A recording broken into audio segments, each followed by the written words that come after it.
বৃষ্টির জল পড়তে না পড়তেই আমাদের ছাদ বাগানে কিন্তু অ্যালামন্ডা কিন্তু ফুটতে শুরু হয়ে গেছে। প্রচুর যে সমস্ত দেশি ভ্যারাইটিগুলো রয়েছে সেগুলি সবার আগে ফুটবে, আর যেগুলি হাইব্রিড ভ্যারাইটি রয়েছে সেগুলি একটু লেটে ফুটবে। তবে প্রত্যেকের কাছে কিন্তু ফুল ফোটার সময় হয়ে গেছে। কিন্তু বর্তমানে বাজার চলিত একটা খুব সুন্দর নতুন অ্যালামন্ডা চলে এসছে, যেটাকে হোয়াইট আর এবং গ্রিন একটা সংমিশ্রণে। গাছটি যেমন ফুল হয় তার সঙ্গে সঙ্গে গাছেরটি দেখতেও বেশ সুন্দর। আপনি যদি এই সমস্ত গাছগুলিকে আজকে লাগাতে চান তাহলে আজকে এই ভিডিওটি আপনার জন্য। তো পুরো ভিডিওটি স্টেপ বাই স্টেপ আপনারা দেখে নেবেন, তাহলে এই সমস্ত গাছগুলি ক্রয় করে আপনারা ঠকবেন এবং গাছটিও আপনার ছাদ বাগানে এসে মারা যাবে না। তো চলুন শুরু করা যাক। প্রথম যে বিষয়টি সেটা হচ্ছে চারা নির্বাচন। অবশ্যই আপনাকে এই সমস্ত চারাগুলি নার্সারিতে ক্রয় করতে যাওয়ার সময় একদম সেট চারা, একদম খোলা আকাশের নিচে কড়া সূর্যালোকে রাখা এমন চারা দেখে আপনারা ক্রয় করবেন।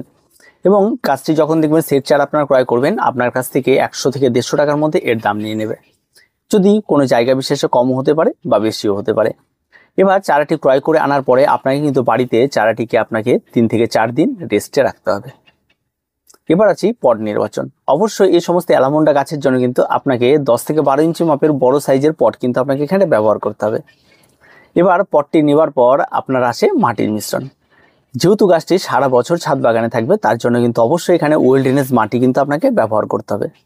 আর তার জন্য আমরা এখানটায় মাটির মিশ্রণটি নেব 50% মাটি, 30% কম্পোস্ট এবং তার সঙ্গে আমরা 20% বালি।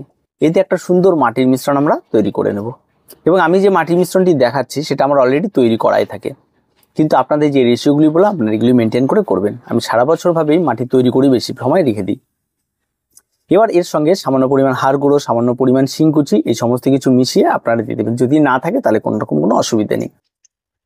এবার টবটিকে যখন আপনারা মাটিটি ভরবেন তখন অবশ্যই টবের নিচের দিকে কিছু খলামকুচি দিয়ে নেবেন, বা আপনার যদি ঘেঁস থাকে তাহলে ঘেঁস দিয়ে নেবেন। এবং টবের ছিদ্রটিকে বারবার করে নিশ্চিত করবেন যেন ছিদ্রটি ওকে থাকে, আর না থাকলে কোনো একটা কিছু ঢুকিয়ে ছিদ্রটিকে বড় করে দিতে পারবেন। এবার টবের মাটিটি ভর্তি করে চারাটিকে লাগিয়ে দিন।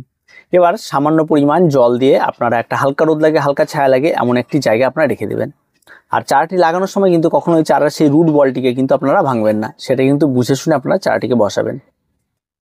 এবার চারা লাগানো আমাদের কমপ্লিট। এবার আসে গাছের কিছু কেয়ার।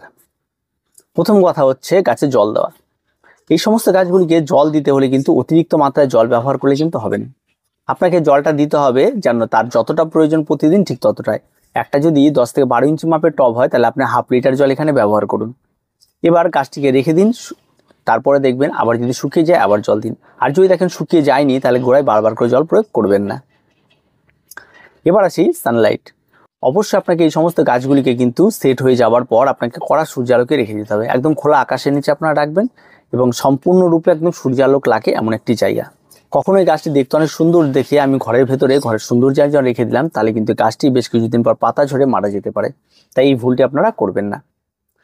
এবার আসি গাছের ফার্টিলাইজার। অবশ্যই গাছ লাগানোর পর গাছ বড় হবে, তার জন্য তো খাবারের প্রয়োজন রয়েছে। এখানটায় আপনার যে ফার্টিলাইজারটি ব্যবহার করবেন কোনো রাসায়নিক ফার্টিলাইজার ব্যবহারের প্রয়োজন নেই, যেহেতু গাছটি সারা বছর ছাদ বাগানে থাকবে। এখানটা আপনারা যে খাবারটি ব্যবহার করবেন সেটা হচ্ছে 1 মুঠোর মতো আপনারা ভার্মি কম্পোস্ট বা গোবর সার আপনারা নিয়ে নেবেন। আর তার সঙ্গে আপনারা 1 চামচের মতো হাড় গুঁড়ো, শিংকুচি বা সরিষার খোলের গুঁড়ো যে সমস্ত খাবারগুলি থাকে সেগুলি নিয়ে নেবেন। নিয়ে একটা সুন্দর মিশ্র খাবার তৈরি করে গাছের গোড়ায় চারদিকে দিয়ে একটু নিড়িয়ে দিয়ে পরের দিন জল দিয়ে দেবেন। এবার এটা আপনারা প্রতি 1 মাস অন্তর যদি করতে পারেন তাহলে আপনার গাছ অনেক ভালো হবে এবং গাছের পর্যাপ্ত পরিমাণ খাবার থাকবে, গাছের ইমিউনিটি পাওয়ার ভালো থাকবে, চট করে রোগাক্রান্ত কিন্তু গাছ হবে না। এবার আসি গাছের রোগ পোকামাকড়। এই সমস্ত গাছগুলি যেহেতু নতুন ভ্যারাইটি তাই রোগ পোকামাকড়ের তো হতেই পারে। প্রথম যে সমস্যাটি দেখা দেবে সেটা হচ্ছে গাছের পাতা ঝরে যাওয়া। সবার প্রথমে এখানে গাছে যদি অতিরিক্ত জল হয় তাহলে গাছে ফাঙ্গালের জন্মায় এবং যার ফলে কিন্তু গাছের পাতাগুলি একসময় ব্ল্যাক স্পট হয়ে যায় এবং তারপরে ঝরে পড়তে শুরু করে দেয়।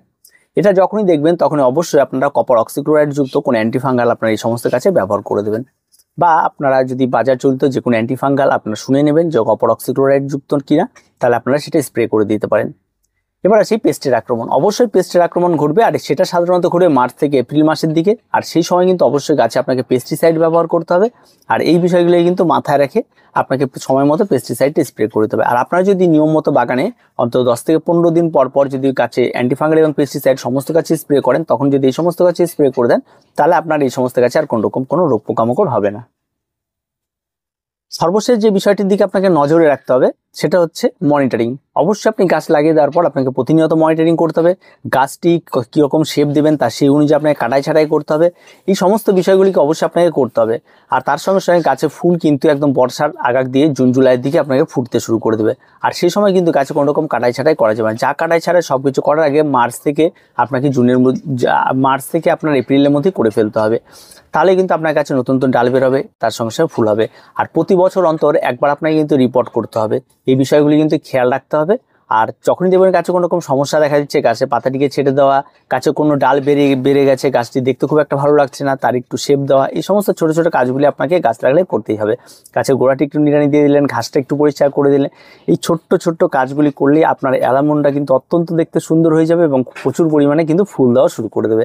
তো এই টিপসগুলি আপনারা মানুন, আর এই সমস্ত চারাগুলি আপনারা ক্রয় করে নিয়ে আসুন এবং আপনারা প্রত্যেকে লাগান, দেখবেন আপনাদের প্রত্যেকের বাড়িতে হবে। আর যারা নতুন বাগানে তারাও এই সমস্ত কাজগুলি করতে পারবেন।